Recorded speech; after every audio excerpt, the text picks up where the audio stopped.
अब आप लोगों के समक्ष श्री दुर्गा सप्तशती के प्रथम अध्याय का हिंदी रूपांतरण मैं आप लोगों के समक्ष प्रस्तुत कर रहा हूं। आप सभी ध्यान पूर्वक सुने। प्रथम अध्याय। श्री मार्कंडेय जी बोले, मैं भगवान सूर्य के पुत्र सावर्णी के उत्पत्ति की कथा विस्तार से कहता हूँ, आप ध्यान से सुनिए। सूर्य की छाया स्त्री से उत्पन्न सावर्णी जगत जननी महामाया की कृपा से जैसे जैसे मन्वंतर का अधिपति बना, वह कथा सुनिए। पूर्व काल में स्वरोचिष मन्वंतर के चैत्र वंशी राजा सूरत समस्त पृथ्वी के चक्रवर्ती राजा हुए। वे प्रजा का नित्य प्रति और उस पुत्रों की भांति धर्म पूर्वक पालन करते थे। तो भी यवन राजाओं से राजा सूरत की शत्रुता हो गई। दुष्ट दलन राजा सूरत से उनका भयंकर युद्ध हुआ और थोड़ी सेना व कोष होने पर भी यवन राजाओं ने सूरत को हरा दिया। तदंतर राजा अपने नगर में राज्य करने लगा।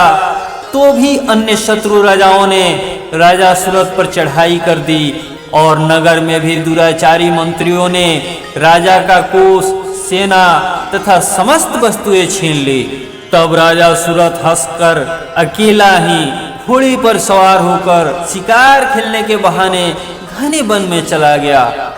वहां महर्षि मेघा का सुंदर आश्रम देखा, जो हिंसक सिंह आदि तथा शिष्यों और मुनियों से सुशोभित था। वहां बैठे हुए महर्षि मेघा को राजा सूरत ने नमस्कार किया और मुनि से उचित सत्कार प्राप्त कर कुछ काल तक इधर उधर विचरता हुआ उसी आश्रम में रहा। कुछ समय के उपरांत फिर वह अपने राज्य तथा प्रजा के संबंध में चिंता करने लगा कि जिस राज्य को मेरे पूर्वजों ने भली भांति चलाया और प्रजा का पालन किया, वह आज मुझसे रहित हो गया है। वे दुष्ट भृत्यगण राज्य का संचालन धर्म नीति के अनुसार कर रहे होंगे या नहीं, और मेरा प्रधान हाथी भी शत्रुओं के बस में हो न जाने क्या क्या कष्ट भोगता होगा। और जो आज्ञाकारी अनुचर नित्य प्रति प्रसन्नता पूर्वक धन और भोजन प्राप्त करते थे, अब उन दुष्ट राजाओं के आश्रय में रहकर कष्ट पाते होंगे। और मंत्रीगण राजकोष को कुमार्ग में व्यर्थ ही अव्यय करते होंगे। जो धन मेरे पूर्वजों ने बड़े परिश्रम से संग्रह किया था, नष्ट हो गया होगा। इस प्रकार वह राजा राज्य की सभी बातों की चिंता करने लगा। कुछ समय पश्चात एक दिन महर्षि मेघा के आश्रम के समीप एक वैश्य को आते देखकर राजा ने उस वैश्य से पूछा, अरे भाई, तुम कौन हो और यहाँ क्यों आए हो?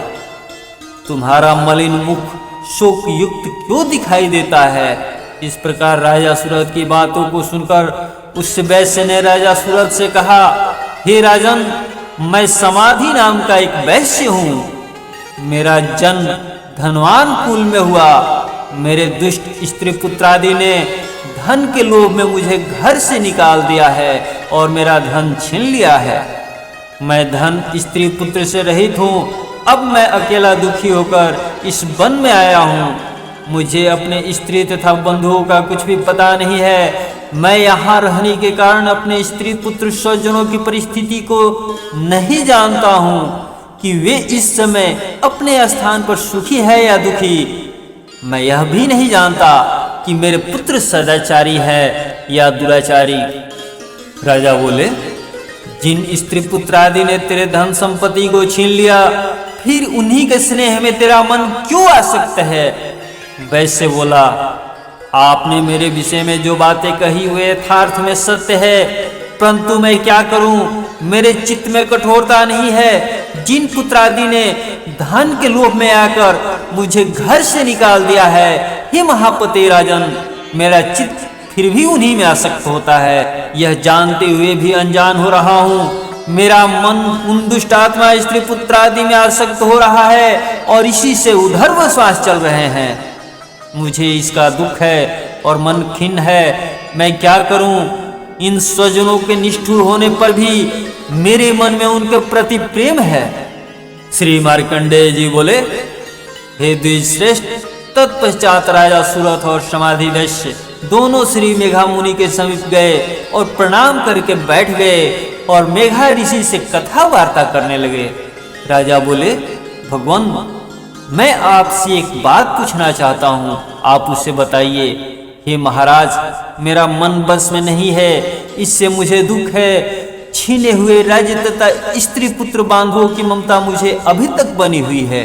हे मुनि श्रेष्ठ, यह जानते हुए भी क्यों मेरा स्नेह ज्ञानियों की भांति उनसे विशेष बनता जाता है और इस समाधि वैश्य को इसके स्त्री पुत्र आदि ने त्याग दिया है तथा इसे घर से निकाल दिया है। यह भी उनमें अत्यंत आसक्त रहता है। इसी तरह हम दोनों बहुत दुखी हैं।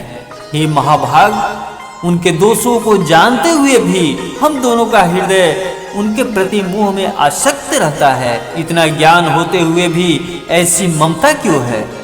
हम दोनों को अज्ञानियों की भांति मूढ़ता क्यों उत्पन्न हो रही है? तब महर्षि मेघा ने कहा, हे महाभाग, विषय मार्ग का ज्ञान समस्त जीव जंतुओं को है। इसी प्रकार विषय भी उनके पृथक पृथक होते हैं। कोई प्राणी दिन में नहीं देखते, कोई रात्रि में नहीं देखते और कोई जीव दिन रात्रि में समान दृष्टि से देखते हैं। सभी पुरुष ज्ञान युक्त है, यह सत्य है, इसमें संदेह नहीं। केवल इनमें ही नहीं, सभी पशु पक्षी मृगादि में भी मनुष्य की भांति ज्ञान होता है। वह स्थूल ज्ञान है।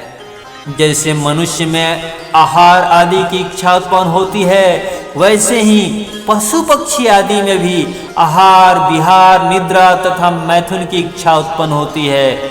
ज्ञान होने पर भी पक्षियों को तो देखो, ये स्वयं भूखे होने पर भी मोहवश अपने बच्चों की चोंच में स्नेह से दाना डालकर प्रसन्न होते हैं।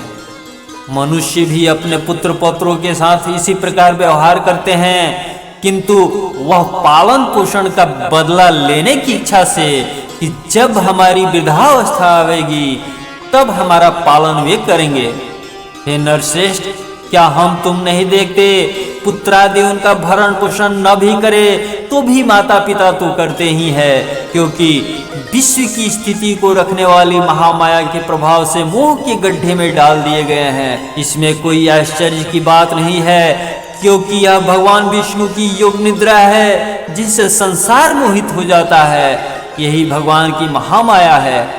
यह भगवती देवी बड़े बड़े ज्ञानियों के चित्त को बलपूर्वक खींचकर मोह में डाल देती है। इस देवी ने ही चराचर विश्व को उत्पन्न किया है और यही देवी प्रसन्न होकर भक्तों को वरदान देती है, जिससे मुक्ति की प्राप्ति होती है। इसी मुक्ति की परम हेतु और सनातनी ब्रह्म ज्ञान स्वरूपा विद्या है। यह भगवती ही सांसारिक बंधनों की हेतु तथा सर्वेश्वरेश्वरी है। राजा बोले, हे भगवान, आप जिसे महामाया कहते हैं वह कौन सी देवी है? द्विज, वह देवी कैसे उत्पन्न हुई और उनका क्या कार्य है?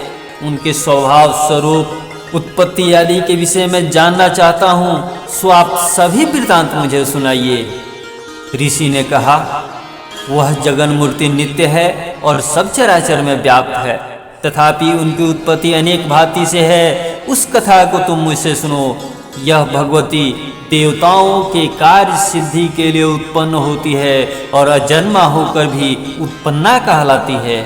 भगवान विष्णु संपूर्ण विश्व को त्याग अंत में जल ही जल करके योग निद्रा में शैया पर शयन कर रहे थे। उस समय विख्यात मधु और कैटभ नाम के दो घोर असुर भगवान विष्णु के कान के मैल से पैदा हो ब्रह्मा जी को मारने को तैयार हुए।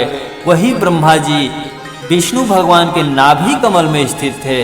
उन दोनों भयंकर असुरों को मारने हेतु आते देखकर और भगवान विष्णु को सोता हुआ देखकर ब्रह्मा जी योग निद्रा के प्रश्नार्थ एकाग्र मन से स्तुति करने लगे, ताकि भगवान विष्णु के नेत्रों से भगवती योग माया अपना प्रभाव हटा ले और भगवान जाग पड़े। वह योग माया विश्वेश्वरी जगन माता स्थिति संहार करने वाले भगवान विष्णु की अतुल तेज वाली निद्रा स्वरूपा अनुपम शक्ति है। ब्रह्मा जी बोले, महामाये, तुम स्वाहा देवताओं को पालने वाली हो, तुम स्वधा पितरेश्वरों का पोषण करने वाला मंत्र हो, तुम ही वष्ट चमत्कार स्वर इंद्र को यज्ञ भाग पहुंचाने वाला मंत्र हो। अमृत भी तुम ही हो तथा नित्य अर्धमात्रा व्यंजन भी आप ही हो। हे देवी, तुम ही संध्या, सावित्री और संसार की जननी हो। और हे मातेश्वरी, आपने ही सारे संसार को धारण कर रखा है तथा इस विश्व को रचने वाली आप ही हो। हे देवी, तथा विश्व का पालन और संहार करने वाली आप ही हो। रचना काल में सृष्टि रूप तथा पालन काल में स्थिति स्वरूपा आप ही हो। हे जगन्मय, इस विश्व के संहार काल में आप संहार स्वरूपा हो।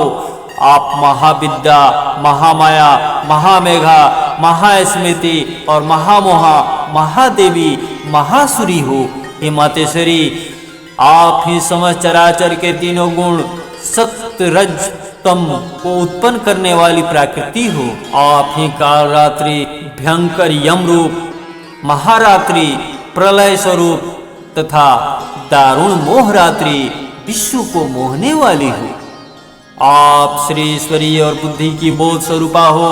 लज्जा, पुष्टि, तुष्टि, शांति, क्षमा आप ही हो। और ही मातेश्वरी, आप खड़ग, शूल, घोर, गद्दा, चक्र, शंख, धनुष, बाण, भुषुंडी, परिध आदि अस्त्र शस्त्रों को धारण करने वाली हो। हे देवी, आप ही सौम्य सौम्यतर हो तथा संसार में आप ही अति सुंदर हो।